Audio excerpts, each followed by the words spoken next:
The first rule of success is to have a vision. If you want something, if you have a passion in your heart, fire in your belly, it's gonna be you. I think what might have been worthwhile to explain to myself in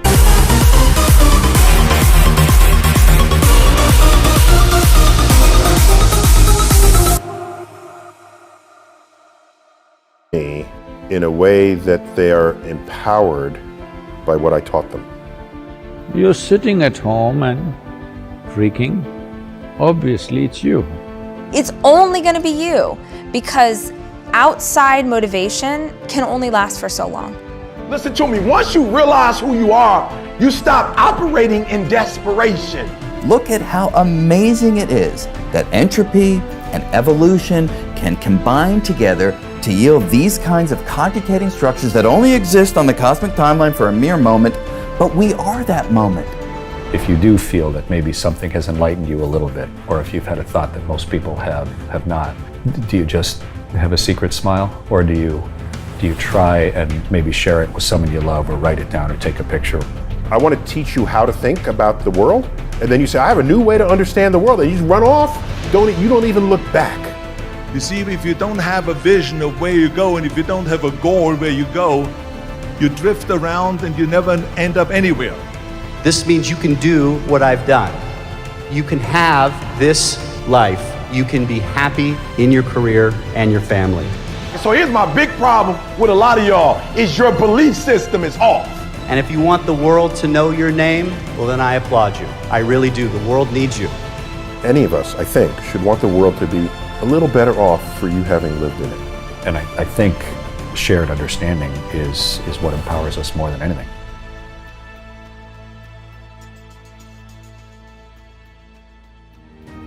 So that's rule number one, have a vision. Rule number two is, don't listen to the naysayers. Don't listen to the naysayers.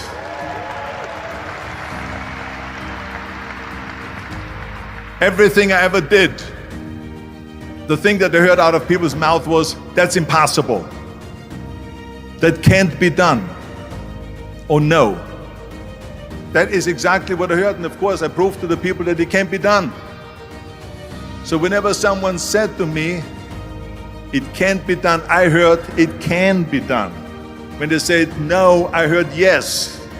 And when they said it's impossible, I heard it is possible. I'm a strong believer of what Nelson Mandela said, that everything is always impossible until someone does it. Well, I'm gonna be the one, I said to myself, I'm gonna do it and I'm gonna show it to them. Maybe it has never been done before. That's perfectly fine with me. But I'm gonna do it. And I did not listen to the naysayers. It's all about the hard work that you put in. I said to myself, in bodybuilding I worked out 5-6 hours a day. I'm gonna do the same thing now for acting. And of course I went to college to study English. I studied the accent removal, acting classes, and all of this stuff, all day long. I worked and I worked and I worked. And within a short period of time, I made one movie called Hercules in New York, which of course went right into the toilet. But it didn't discourage me. I still had the same vision. And then all of a sudden I did Streets of San Francisco. I did Stay Hungry and Pumping Iron and The Villain. And then all of a sudden I was asked by Dino De Laurentiis and by Universal Studio to star in Conan the Barbarian. And after I did Conan the Barbarian, the director at the press conference said to the press, the director was John Milius. He said to the press, if we wouldn't have had Arnold, we would have had to build one. So think about that. The very body that they said can never be sold because the time is wrong. A few years later, I'm doing Conan the Barbarian, and it was the #1 hit at the box office when it came out in the summer of '82. Think about that. And the director says, if we wouldn't have had his body, we would have had to build one. So all of a sudden, My body became an asset, not a liability. And the same thing was with Terminator. After we were finished filming Terminator, Jim Cameron said to the press, if Arnold wouldn't have had that accent and talked like a machine, I think the movie wouldn't have worked. So think about that. The body and the accent that they attacked was an asset. But I didn't listen to those losers. I didn't listen to them at all. It's just the reality of it is that you cannot listen to the naysayers. So this is a very important lesson for all of you. So when someone says, no, this is a stupid idea, you in your mind, you don't have to say it, but in your mind just say to yourself, you asshole. What do you know?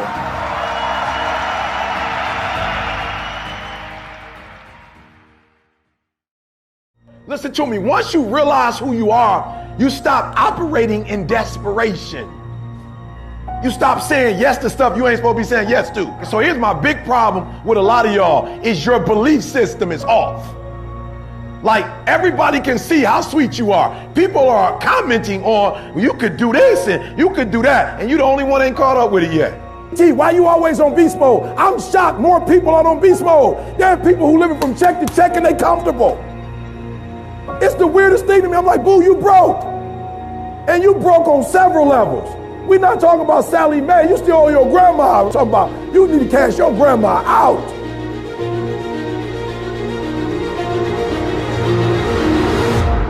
Listen to me, unless you number one in your industry, you shouldn't be chilling. And if you number one in your industry, you got enough common sense to know you better not be chilling. Every single day of my life, I feel like giving 120. Every single day. Somebody said yesterday, E.T., you gave 120. What you gonna do tomorrow? I said, I don't know. Give 140. I don't know, but I don't have days where I don't feel like it. Why? Because I'm counting on me. My wife's counting on me. My son's counting on me. I don't have days to waste. There's nothing wrong with the opportunity. You're not giving 120. You're giving 70. You're giving 60. You're giving 50. And you want what these people who've given sweat, who's given blood, who's given tears, you want what they paid for, and it ain't free. You don't belong at the bottom, and it's time for you to get your butt from down there. It's time for you to stop being comfortable at the bottom. Get your butt up and get to where you're supposed to be. The Bible says he was in a pig pen and he came to himself and he went home. Get your butt up. You are a royal priesthood. Get where you belong. Do what you're supposed to do. Live like you're supposed to live. You got all the stuff. You got it all. But you will not outwork me because your height has nothing to do with my work ethic. Your face has nothing to do with my work ethic. Your two-parent background has nothing to do with my work ethic. You will not outwork me. On your jet, you will not outwork me. In your Bentley, you will not outwork me. You will not outwork me. Get up. Act like you playing basketball. Act like you playing football. Compete.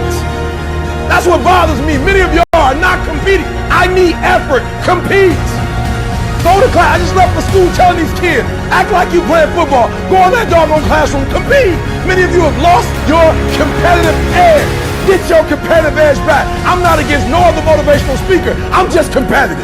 Some of you are not successful because every single time you run up against a trial, every time you run up against a tribulation, you stop and you cut off beast mode. And what I'm here to tell you is, if you tell that thing, I'm here just like you here, and I promise you, I ain't leaving without the degree. I ain't leaving. I will not leave without that goal. I will not leave without that dream. I will not leave this opportunity until I get it.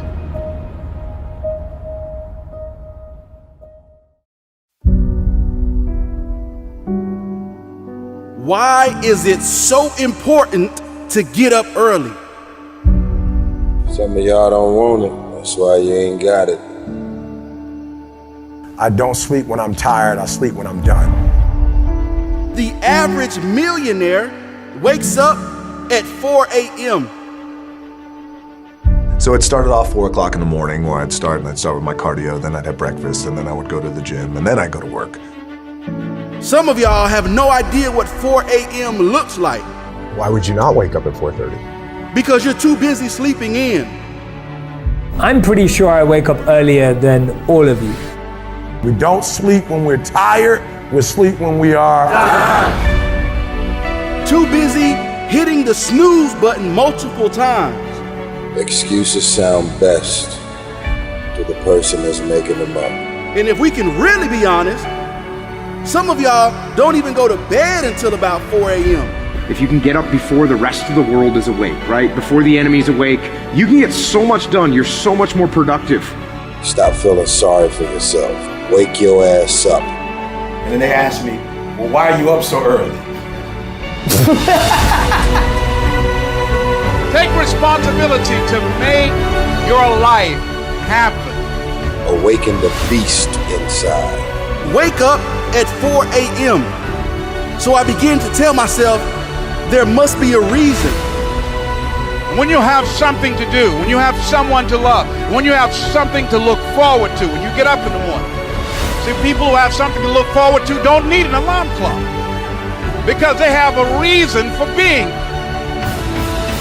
If you want to have one of the best lives in the world, which is you live on your terms, you have to pay your dues to get there. You've decided that you're not going to allow your circumstances to define you. You've decided that you're not going to allow the events, the things, the people, life determine who you become. You got a problem with your life, you got a problem with your environment, do something about it. If you want more freedom in your life, you have to have more discipline. If you do what is easy, your life will be hard. But if you do what is hard, your life will be easy. You decided that you're not going to go through life being a whiner, being a complainer, that you're going to take responsibility for what it is that you want to create. The greatest ability that God has given humankind above the animals is the ability to choose. You can read about a spacewalk or watch a movie of a spacewalk and you sort of get a sense of it. And then when you're on board a spaceship and you're floating weightless by the window, especially we have one bulging window, the cupola, so you can almost freely look around in 180 degrees, you get some sense of where you actually are. But the day that you, for real, are going to be on the other side of that window and you're going to assume the danger of it, you're going to put on build this spacesuit around your body and then go into a tiny bit of the ship and close a hatch behind you. You're going to become a torpedo and then take all the air out of that little part you're in and then open up the hatch and now actually physically pull yourself on the outside of the ship. That's entirely different. Spent my whole life visualizing it, dreaming about it, talking to guys who've done it, and then training in virtual reality, training underwater. But suddenly, the part of your body that's in the sun is plus 150 Celsius, and you feel the searing heat of that. And the part of you that's in the shade is minus 140 Celsius. And so when your legs touch the fabric of the inflated suit, it's like growing up on a farm with super cold metal on a stovepipe, and you don't want to let it touch your skin because it's so searingly cold. You feel the environment that you're in, and the world is silently, you can see an entire face of the whole planet right across a continent, and it's right there beside you, and it's silently turning, and the whole universe is right here, and you're in the middle holding on with one hand. It's extremely visceral and physical and personal and intimate to be in the world that way. I've been hugely lucky, and I think we collectively are more liable to make good decisions for ourselves and for where we live, the more clearly we can see the whole thing as one place. And you started posting these pictures on a whim, really, taking these beautiful photographs from up in space because you see so many. Well, picture what it's like. You're there with a camera and you're going around the world and you float over to the window and you say, I'm not even going to take a picture today. I just want to look at the world. And you're looking at something and you go, holy, and you got to grab the camera because your emotions are trapped behind you. You can't keep up. And you go, I got to take a picture of this so I can look at it later. Responsibility that comes with being trusted with being an astronaut, I think, it's been delightful to see the effect of it. I mean, I took, I think, 45,000 pictures over my 3 space flights. And after a year I got back from landing, I was like, what are we gonna do with all those photos? I mean, do we just let them sit in a file? I thought, why don't we take the best and put them in a book and then put why each picture meant something to me. This is just a sharing of the experience and let people then maybe see the world for what it truly is. Or at least a slightly clearer view or a more complete perspective-rich view of the world. And then, just like me as a 9-year-old boy, maybe they will then be a slightly different person with their choices. Did you help your kids with this? Is that something that you found a way to sort of educate on or pass down so that they would be asking a similar question instead of doing the sort of wander search thing? Yeah, I have an unorthodox approach to what we did with our kids. We discussed this, my wife and I wanted to make sure that in however they were raised, that they retained the curiosity of childhood into adulthood. Okay, let's say there's a little toddler walking here, okay, crawling on the ground, it comes up and they start grabbing this. What's the first thing? Say, no, don't touch that. Okay, this was an experiment waiting to happen that you just squashed. This is a cup, it has water in it, okay? This is breakable. The kid doesn't know that. They want to experiment, so they'll grab it, it'll fall, it'll break, water will spill all over. That was an experiment you just prevented. They are experimenting with their environment. Everything is new to them. I saw a woman walking with their kid. The kid has galoshes on and a raincoat on, and they're coming down the walkway. And there's this big, juicy, muddy puddle right there. And I said, please let the kid jump in the puddle. You know the kid wants to jump in the puddle. The kid is like 3 or 4. You know the kid, and what does the mother do? She pulls the kid around to prevent that from happening. That's an experiment in cratering. That's what craters happen that way. You splash the water, there's mud, it's fun. You get to see the cause and effect of a force, downward force operating on a fluid. Gone. That was a bit of curiosity in that moment that was extinguished. So, with our kids, curiosity, provided it does not kill them, if it meant we had extra work in front of us, I would do that extra work. And I have pretty high confidence that they'll retain that curiosity through the turbulent middle school years into high school. And what is an adult scientist but a kid who's never lost the curiosity? We live in a very fractured world today, but what is clear is that the internet has enabled, and social media have enabled people to tribalize. You might go your whole life without ever finding another person who thinks the earth is flat. You go online and you see them all, and they have conventions, and they meet here, even if it's only virtual. So you have ways to say why you are different from other people. And I don't know that that's always a healthy place to be. In a pluralistic land, you want to celebrate differences rather than go out of your way to establish differences and then claim one group is better than another. You can draw a line in the sand between people who transgress but do not hold power over you from those who transgress and do. So the coach who said catch that, he doesn't have power over Johnny Johnson unless you allow him to. This is a famous quote from Martin Luther King. You can only be ridden if your back is bent. When I grew up, it was very common to hear the phrase, sticks and stones can break my bones, but words will never hurt me.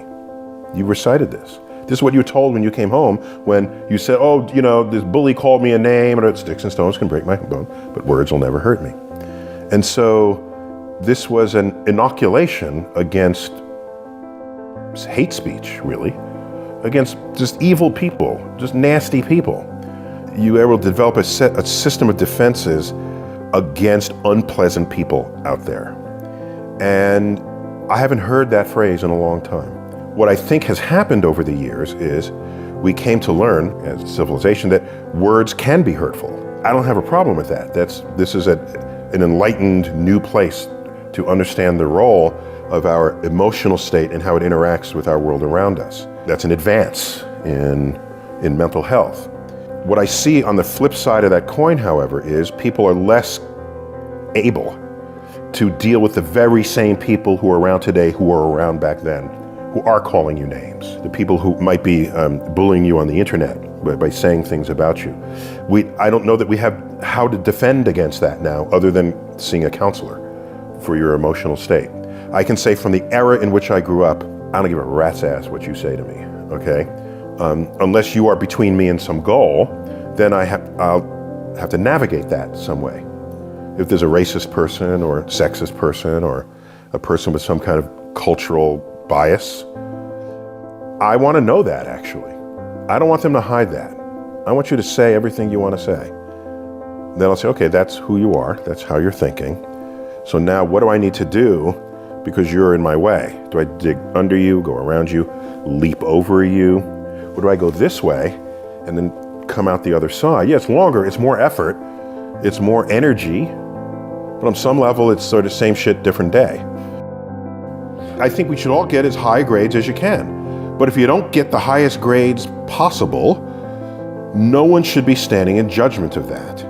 If you have some other ambitions that have pathways that don't get encoded in the GPA that other people are referencing. When you approach a topic that you don't know well, what is your actual process to learn? Great question. I read things that take me to places where other people think. If I'm an educator, I want to know that. Because when you're speaking to me and I have some understanding of you, I can navigate your receptors for learning. I don't have to have you come to where I am. That's not right. I'm the educator, not you. You're the curious person. So I'm going to meet you on your territory. What I do for the public is almost 80+% of it is driven by duty, not by ambition. What gives you the sense of duty? Because I can do something. And if I can do it better than others, and it's for a greater good in society, I would be irresponsible if I did not.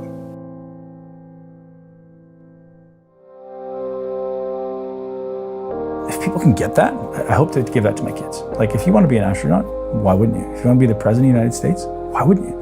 Like, you can. You just have to figure out what it's going to take to get there and do it. Take a step every day. And so that paradigm was in my brain maybe when I was young. I don't exactly remember, but this idea of no matter what it is, it may just take time and a particular skill set, but if you want to run a multi-$100 million business, find someone who's doing it and get them to mentor you, or find 10 people that are doing it and learn little things from them, right? It's all there, it's all been done before, right? So that was kind of where my paradigm came around. If you can't, you must. My philosophy is very, very simple when it comes to my family, particularly, me being a dad. If they're hungry, it's because I'm starving. I don't eat until they eat. I'm not comfortable until they're comfortable. I don't have unless they have. That's the mentality, and that's the mentality that I strictly get from my mother. And so for me, having that kind of mentality, well, what comes with that?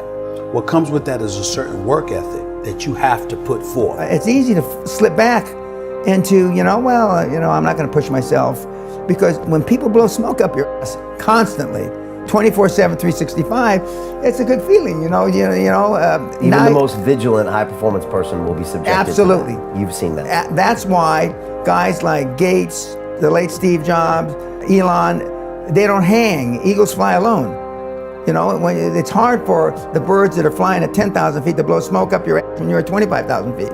People are trying to do the impossible right now. They're trying to save what they make. Dude, it's easier just to make another $4 grand. There's no shortage of money. There's no shortage of money on this planet. There's plenty of money. You said it, $4 trillion has been freaking manufactured. You got to first decide there's no shortage. Clear up your thinking about what your daddy thinks a lot of money is. And get rid of the thinking that you make enough. You don't, nobody does. And then start thinking, okay, my first target should be 125. That gets you in the top 5% of all the earners on planet Earth. Okay?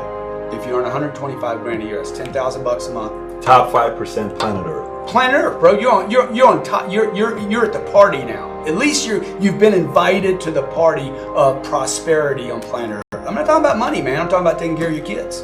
Where you want to send them to school?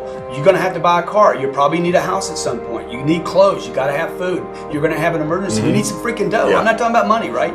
So now if you want to get in the big leagues, now you got to start thinking about these other numbers, 250, 400, a million a month. It doesn't take any talent to be a critic. It takes real work to think through an idea and see the world differently from everybody else, articulate it, and then put your reputation on the line and go popularize it, right? That's work. It's not easy to do. And you have to be willing to be unpopular. I need you to believe. Because I can be up here speaking and up here sweating and up here crying and pouring my heart out to you, but if you have the mindset like nothing is ever gonna change. Like some of you, when they was doing that play and they was doing that skit, some of you felt it. Some of you was like, wow, they sharing my story, but there was still a little voice in the back of your mind that said, yeah, but that's not really gonna change. Or yeah, it's easier said than done. No, listen to me. Hear me loud and clear. Your mindset, your belief system is everything. And it is so powerful. And so I came all the way from Atlanta, Georgia to tell you, you were not a mistake, you were not an accident, you were here for a reason. I know you're going through some hard times. I know life at times might feel rough, or you might feel weird, or things might be frustrating, but it's not gonna always be like this. Your condition is not your conclusion. There is so much more that's gonna take place. There is so much more power that's inside you. If you make up in your mind, I choose to believe that I can do great things, and I want you to seriously think about your life. Like, think about where you are internally. We have a group of people in here. Some of you, you're struggling yourself. Some of you are just trying to get by. You got so many pressures on you. You want to make your family proud. You know what I'm saying? You want to get good grades. You want to make people proud. But then you also have friends and you want to be cool in their eyes and you want to kind of fit in there. And then some of you are in a really weird place. You feel like people don't understand you. You feel like you're having a hard time to connect with people. When you wake up in the morning, you feel like you're in the slumps and you feel tired and drained. Like, I get it. I've got a message for you, right? The people, those of you that's looking for acceptance from others, you're gonna have to make up in your mind and say, you know what, whether you accept me or not, I'm amazing, I'm smart, I'm beautiful, I'm talented, because if not, if you live for their acceptance, you'll die from their rejection. So you gotta tell yourself, you know what, I know I'm amazing, and I know I'm smart. And those of you that feel like you're in a really weird place, those of you that feel like nobody understands you, those of you that feels like, man, I'm just here, but I'm having a hard time connecting with people, you lost your zeal, you lost your passion. You know, you feel like, you know, what's the point of living? You feel like you could relate to what they were doing in the skit. Here's my advice to you. Don't keep it to yourself. The worst thing that you can do when you're in that dark place is to just let that thing push you off in the corner. I'm gonna challenge you to come to the light and be bold and be brave enough and be vulnerable enough to say, hey, you know what? I need help. I can't do this by myself. And you know why I'm an advocate for that so much? It's because to this day, I'm in my 30s and I still got counselors I meet with. And I still have counselors and therapists that I sit down with. And I have a counselor of people that I can meet with and connect with. Crazy, right? Some people look at me and they see our nonprofit in South Africa. They see how we're feeding and clothing people. They see my family, my wife. They see all of that and they're like, oh, Jeremy, your life's just so awesome. And I'm like, you know what? Life is good, but that don't mean I don't have struggles. That don't mean I don't have doubts. That don't mean that I don't have some insecurities. That doesn't mean that, I don't sometimes question like, man, am I good enough? Sometimes I still hear that voice.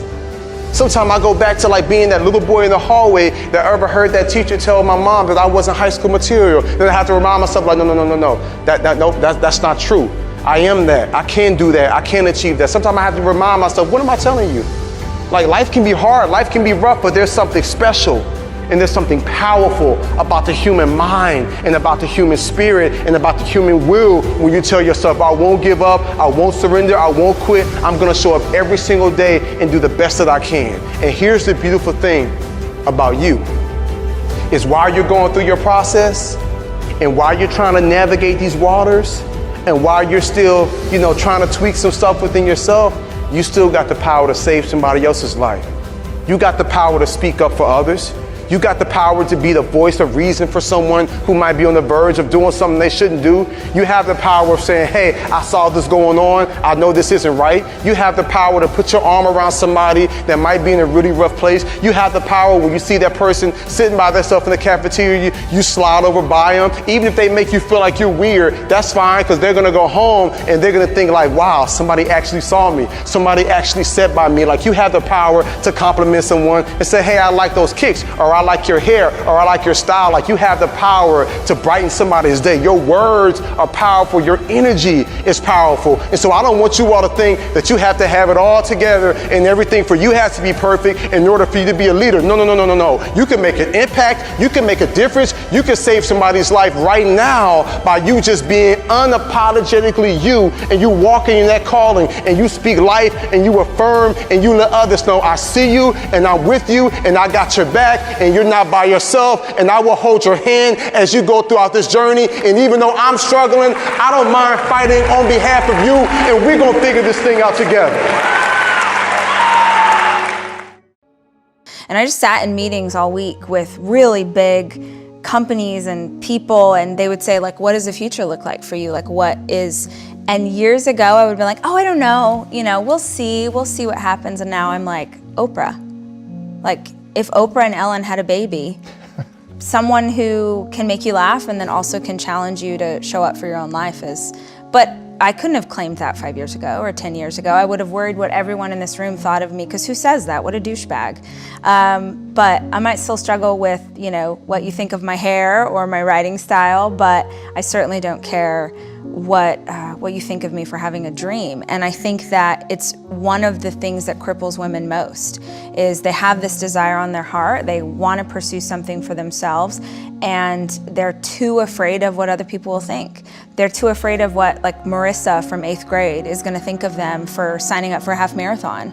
They're too afraid of what their mother-in-law thinks of them for wanting to start a business, and they just drown in the shame associated with it, and nobody calls it BS. Nobody says, like, wait, this isn't, we're all dealing with this, and so none of us can step forward into who we're called to be because we're too worried about what you think of us. So excuses were really important for me to tackle, just because I think, love my girls, but women especially, like, we need to call BS, and you need to have someone get in your face and say, like, with all the love in my heart, this is not real. This is something that you've decided to cling to because it justifies why you're still in the same place. That's why I'm an achiever. Like, I had to perform. In my family, nobody paid attention to you unless you were doing something good. So if you got an A on the test, if you scored a goal in the soccer game, then we all clap for you and we love you. And the second that that achievement is done, we're back over here doing our thing.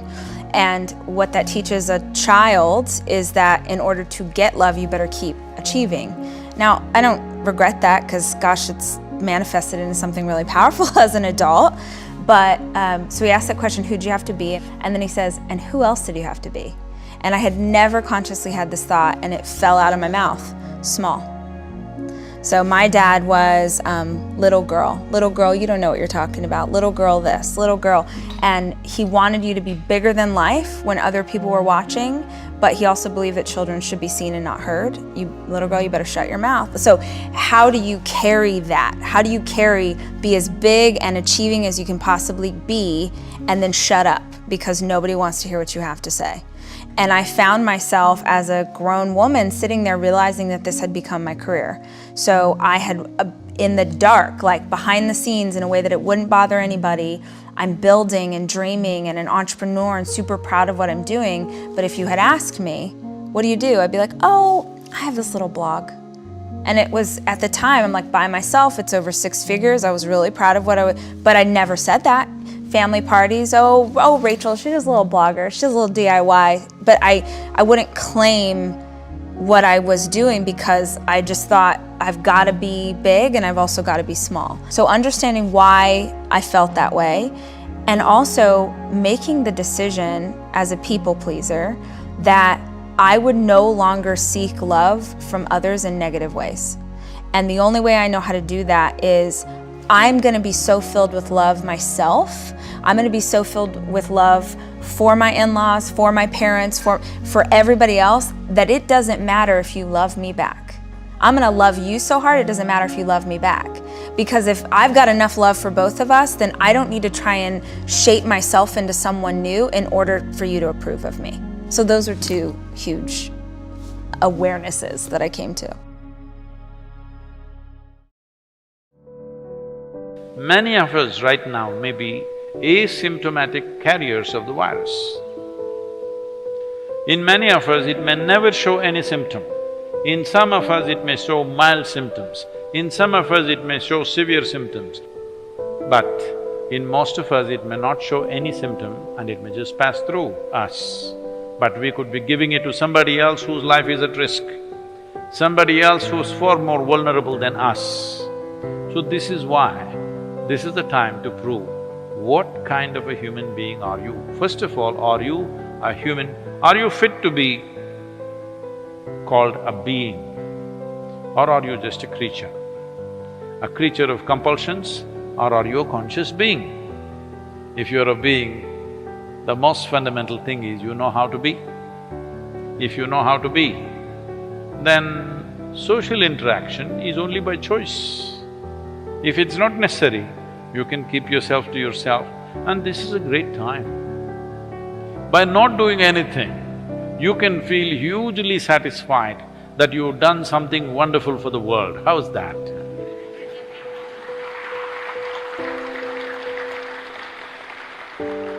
Never before you had this opportunity.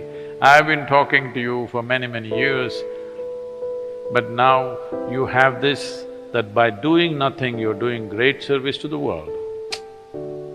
Serving the nation, serving the people, serving the humanity, just by doing nothing.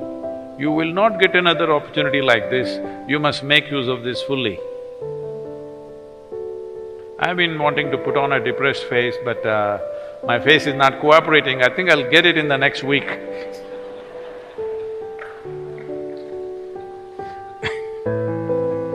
Because you're supposed to become dead serious. If the situation is serious, let's understand this. Situation is serious, you don't have to become serious. That's what is important. I am not serious. Does it mean to say I'm going to be frivolous? No. I'm just going to be joyful, responsible, sensible. This is what you're going to be. A joyful, sensible, responsible human being can deal with situations much better than those who are dead serious about everything. Especially if you're in panic, you're paralyzed. Panic is paralyzation. You get paralyzed and you think you will handle it better. There is no such thing. It's very important that all your faculties are in place, your body and your brain functions and responds to what is needed the way it needs to. This is most important. So, the most important thing is, we're alive, let's put it to good use. So I want every one of you, in whichever way you can communicate, ensure that everybody maintains physical distance and you should not be the cause of the problem. That much you must take care. Those of you who are always little lazy, that you always cursed about going to work, those of you who are thank God it's Friday kind of people, this is your time. At least have a good time for 3 weeks or 4 weeks or whatever it turns out to be. So, the most important thing is that people don't become fearful and start doing stupid things. People don't become fearful and start running on the streets. Very important. It is in times like this, when we think we are in a crisis, or when we foresee a crisis, or there is a possible crisis, it is in these times that what kind of a human being you are matters. It matters all the time. But in normal times, all kind of flakes will escape. they can pretend. It is when crisis hits you that what kind of a human being you are becomes the most valuable thing. When you are at the forefront of research and you are grabbing hold of the reins of reality, able to lift 1,000,000 tons of rock into the sky, which is what an atomic bomb can do, you know, it's intoxicating. And you can easily put aside the ethical ramifications of what you're working on, but ultimately, as a human being, you come back to it. And these individuals, at least a good number of them from the Manhattan Project, did come back to the realization of what their work had wrought on the world. There's no way to stop research. There's no way to stop exploration. That's who we are. That's where we come from. And that's our lifeblood. And it's also the great opportunities that we have for the future. And you can't not pursue those opportunities for fear of the side effects that could be devastating. The universe is just left with a bath of particles floating through the darkness. All structure has disintegrated, and there's nothing but particles and the void. There was a time when I would think about the far future, and it would feel bleak. It would give me this hollow sense of dread that was unpleasant and uncomfortable. But as I thought about it more and more, I had a radical turn of perspective, which is the recognition that we are small, we are finite, and that can make you feel insignificant. But at the same time, look at what these collections of particles can do, and look at how unlikely it is that these collections of particles exist. You and I are the product of a sequence of quantum events reaching back to the Big Bang, each of which could have turned out differently, that way instead of this, yielding a world in which we would not be here.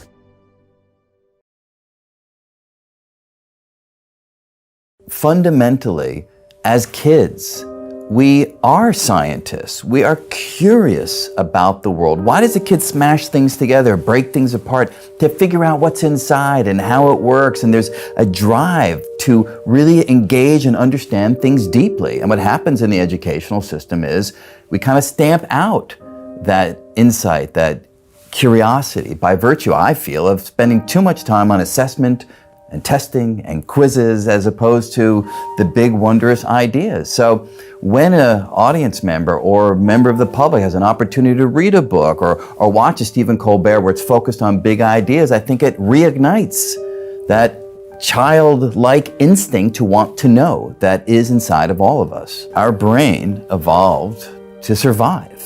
And it became well equipped at thinking about the world in terms that aided that survival. But the truth of how the world works and the things that you need to have in your brain in order to survive, that's two different things. And therefore, what we have in mind and our intuitions may not be aligned with the true nature of the world. And that's why it takes dedicated study and exploration to break through these intuitions instilled over 100,000 generations or more and catch a glimpse of the real nature of the world. And Einstein, of course, was the genius at this. He would take the things that everybody took for granted and wipe them away, rethink them, resulting in time that elapses at different rates if we're in relative motion, space and time that can warp and curve, and in fact meld into each other, creating what you described, the space-time continuum, showing that there's a deep connection between these two ideas that at first sight seem different. You shouldn't put money in a house, you should put money in your brand. You should put money in the marketing. You should promote yourself, not put money in where you and the kids live. Right. Why is that a mistake? Because it's dead money. I mean, it can't, a house can't make you money. A house does not make you money. The only reason people think a house makes them money is they're comparing it to if I rent, that costs me money. But you know, if you need to go to a hospital, you don't buy the hospital. You rent a bed to get out of there as fast as you can. If you go on a trip, you go to America and you want to go to Disneyland, you don't buy the hotel, you rent a room. And nobody thinks poorly of that. They're like, yeah, I'm gonna go there, use the place and get out. That's what you should be doing with your living. Find a place where you can rent.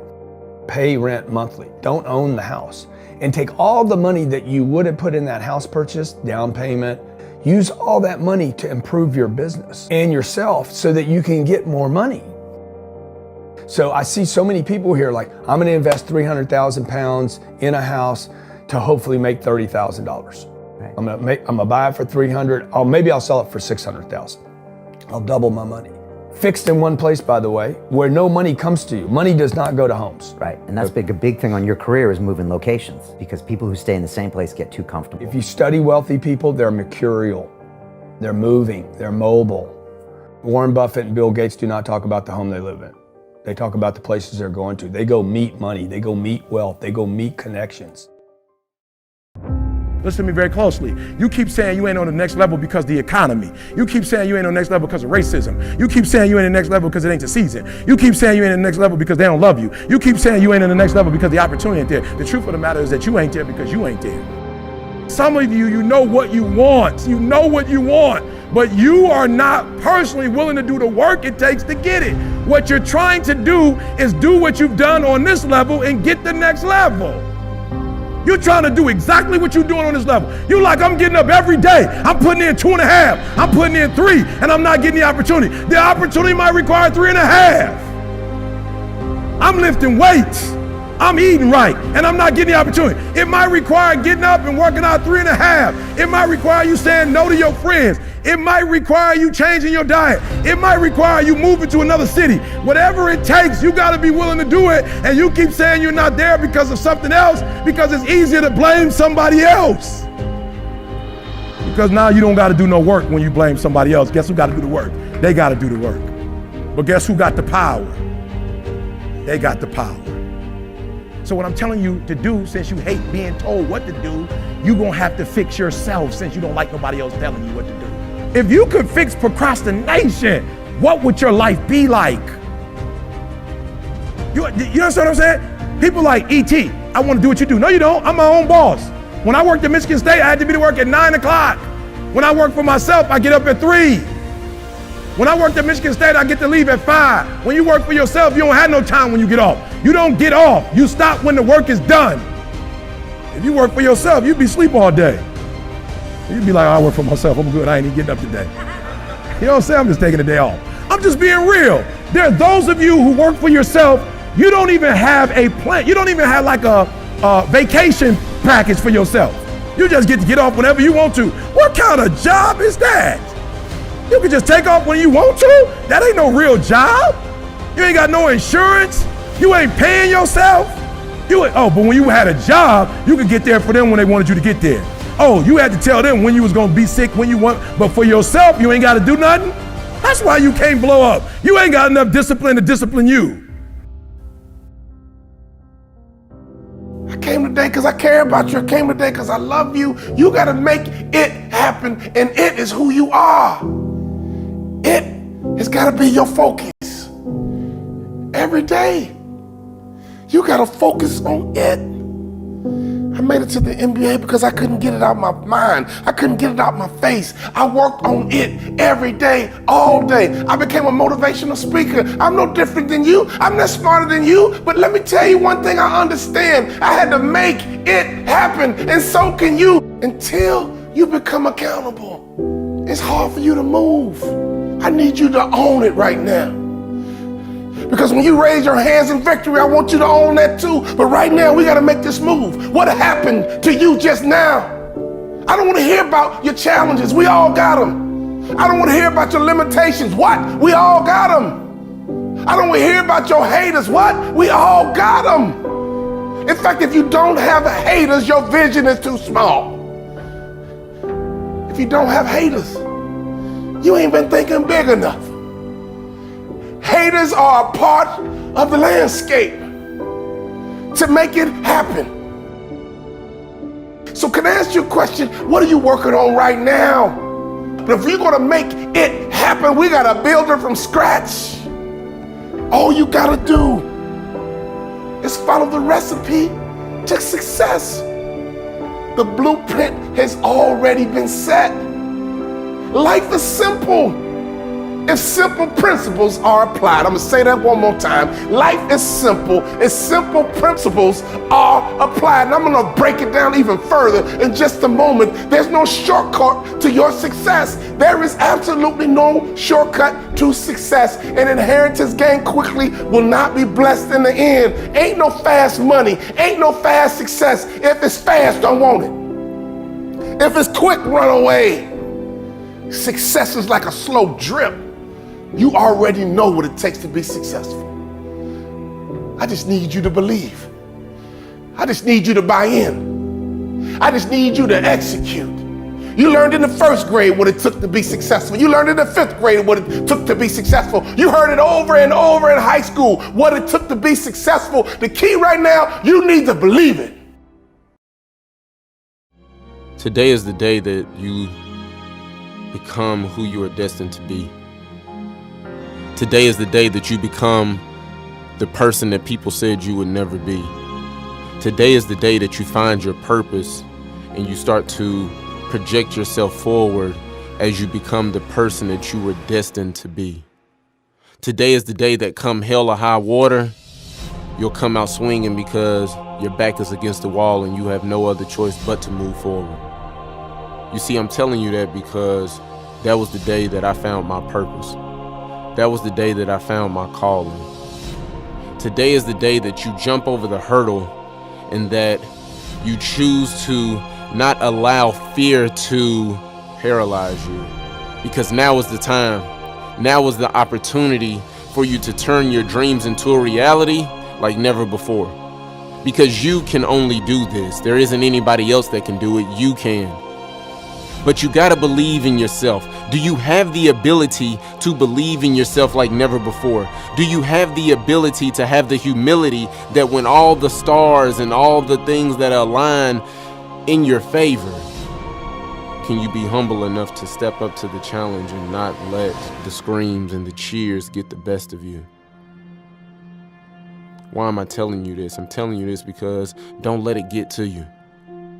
Because there's gonna be family and friends that are not gonna support you. There are gonna be family and friends that are gonna tell you that you cannot turn your dreams into a reality. There are gonna be family and friends that they believe that, listen, if I just hang on your coattail just for enough time, or if I just hang on your coattail long enough, that you will make it, and I can always say that you will do it, but I never believed in you from the beginning. You see, I'm talking to somebody because I got it out the mud and I understand what it feels like. I understand what it feels like to have those people that are two-faced it. I understand what it feels like to have those people that tell you you can't turn your dreams into a reality. I also understand that you have those people that are rooting for you. And I know that it's far and in between, and that you may have more negative people in your ear more than you have the positive people. But I'm standing here to tell you that it gets better. I'm standing here to tell you that you can turn your dreams into a reality. I'm standing here to tell you that you can make it happen. I'm standing here to tell you that you must believe in yourself, because how you see yourself is how the world gonna treat you. And so if you see yourself as a piece of gum on the bottom of a shoe, then you can't complain and get mad when nobody believes in you. Because see, there's somebody right now that's looking for what you have. There's somebody right now that is wanting the words of encouragement that you have to say, but because you're too scared to speak life into that person, they'll never get it. You see, I had to understand that in order for me to go to another level in life, in order for me to do what I'm doing now, I had to believe in myself. I had to believe in myself. I had to stay consistent. I had to block out the noise. I had to block out the people that hated on me. I had to block out the people that always had something negative to say. So what am I challenging you with right now? I'm challenging you with to believe in yourself. I'm challenging you with staying consistent. And last but not least, I'm challenging you to fight it out no matter what. Why be normal when you can be extraordinary? it's time for you to recognize the person that you are being is not the person that you have to be. It's time for you to be more motivated than you've ever been in your entire life, rather than settling for what you have. Chances are you didn't wake up one day and think, I just want to be a mediocre person. I want to be like everybody else. No, you had a burning desire to learn, to grow, and evolve. The problem is that you settled into a world that said it's okay to be comfortable. It's okay to stay where you are. But the fact is, if you're staying where you are, you're going backwards. You see, to be motivated means to move through things. The word motivation comes from the Latin of motive. What is your motive for doing what you're doing? Let's be honest. You have goals. You have dreams. You have ambitions. We all do. We are what the Greeks called teleological. We are goal-centered creatures. We need targets, things to aim for. But most of us are just settling for things that don't give us the greatest joy. The fact is, we are all here to grow, to evolve, and to contribute. Jim Rohn famously said that the difference between us and all of the other animals on the planet is that we have the dignity of choice. A tree doesn't think to itself, well, you know what, I've had enough of growing, I'm just gonna stay here.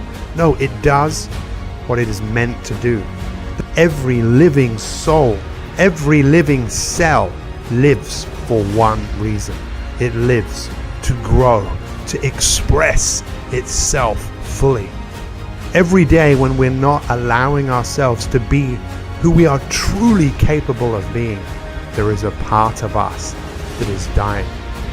The question I want to ask you right now is, who do you want to become?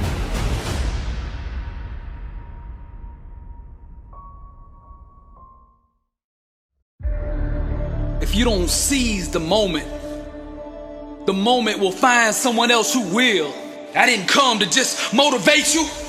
I came to transform your life. Pursue the fire, embrace the new, stay in truth in all that you do. Breathe the real, you are enough. No judgment at all, just radiate love, the world is yours. That desire for more, as the sweat pours, I'll say it again, the world is yours. There ain't no slacking up, cause the words are only good as the actions that are backing them up. Greatness, you are able, but you gotta stop giving average a seat at the table. Lottery pick, one and done. You can either look up at the stars or you can become one. My gift to you, a brand new attitude. Complacency is just as dangerous as ingratitude. Now don't get me wrong, I won't judge you, but I will call you out and demand from you that greatness inside of you. To conquer the highest levels of life, one must not only get used to pain, but become immune to it. Champions stare at the things that make them uncomfortable until uncomfortable bows to them. Most people love the idea of being successful. They just don't love it enough to actually do the things that it takes to make it happen. Actions are the credit line that allows spoken words to purchase the dream. It's not all about just talking. You gotta move from talking to doing. If you don't seize the moment will find someone else who will. The way you speak, the way you act, the way you carry yourself teaches the world how to approach you. Just because you've done something or been a certain way all your life doesn't mean that's the real you. That's just the version that you've accepted and consistently acknowledged. Your dreams are constantly seeking the ground to build themselves upon. And that foundation is your faith to step fully into greatness. You have to awaken to the fact that you are already that which you seek. If you don't seize the moment will find someone else who will. The masses only see opportunities on Black Friday. Successful people train their mind to see opportunities every day. I say it again, the world is yours. Discipline is sexy. Grind is cologne. Sweat is lingerie. Work is seductive. How attractive are you based on that standard? I'm about to give you the $1 million lottery ticket right here. But the question is, will you cash it in? If you want to be successful at the highest levels, you gotta stop chasing the trends, seeking followers, and getting your word from social media likes. Just be yourself. Set yourself on fire with passion, and the world will come to you. See, people who are real, authentic, and willing to be vulnerable on a big stage are rare. This is the ticket. You gotta stand in the center of truth and refuse to move from it. Don't budge. Trust the process and let the world come to you. Everybody's seeking truth. Once you wrap yourself in it, the whole world is yours. I say it again, the whole world is yours. Truth is the couture for greatness. You can either serve tomorrow, or you can make tomorrow serve you. You can either look up and admire the stars, or you can become one. The world is yours. Bold, seeking real, raw, expressing how you feel, mentally vulnerable, emotionally naked, unstoppable, seizing the blessing. The art of greatness, paint maestro. Get back up, champion, and reload. Explode with awareness of who you are. A product of God, a shining star. Alive. I say champions never die. A warrior's heart designed to survive. Explode with awareness of who you are. A product of God, a shining star. Truth is the couture for greatness. No more excuses. The world is yours. Pursue the fire. Embrace the new. Stay in truth in all that you do. Breathe the real. You are enough. No judgment at all. Just radiate love. Pursue the fire. Embrace the new. Stay in truth in all that you do. Breathe the real. You are enough. No judgment at all, just radiate love. Rise, champion. The world is yours. This is Billy Alsbrooks, and I am blessed and unstoppable. We all got a responsibility. We all got to be accountable. We all got to put in work. Let's talk a little bit about what you've been through.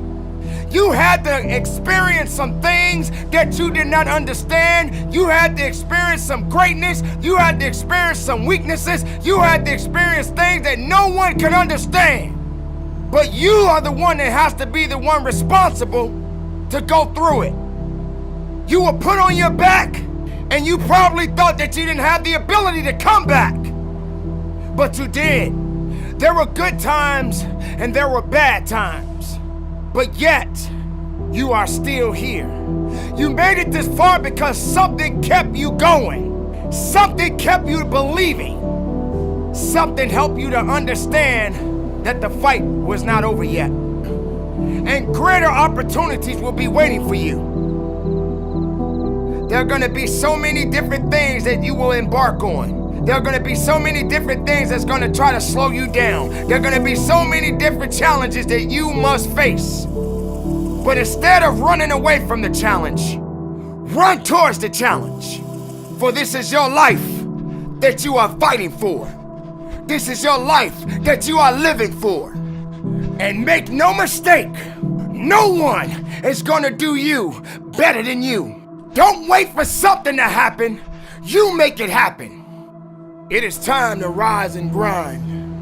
It is time to be about your business.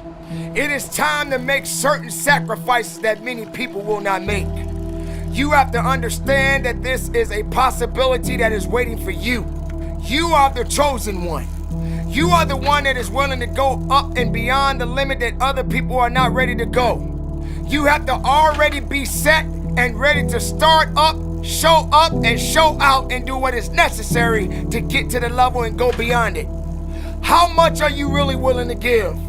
Are you prepared to hurt? Are you prepared to struggle? Because if you're not that person, then lay back down. Stay where you are. Don't move forward. Move backwards. If you're not willing to work, if you're not willing to sacrifice, if you're not willing to hurt, if you're not willing to bleed, if you're not willing to struggle, then you're not gonna get what you want. Yes, it hurts sometimes when you feel alone. It hurts sometimes when you're in that dark place and you feel no one cares about you. The first thing you got to realize is that you got to love yourself. It's about self-love. Start understanding that if you're gonna do something with your life, you got to fall in love with yourself again. Do something that's gonna make you a better person. Make an impact in this world. You can't wait for somebody else to make your life better. You got to make your life better. You got to focus on you. Now, I'm not saying forget the rest of the people. Help someone. Lift someone up when they're down. Be the strength for others when they're weak. And maybe when you're at the weakest point in your life, someone will lift you up. Because we all struggle. Life has a gift of giving, a gift of receiving. And whether if it's good or bad, you got to make sure you understand that these circumstances and these challenges has to happen in your life. But you got the right to celebrate, because no matter if it's good or if it's bad, nothing is greater than living. Because if you're living, there's a possibility to change something. But not just change it, evolve it. Evolve it to something greater. You make it happen for a reason, and take full responsibility and control of this thing we call life.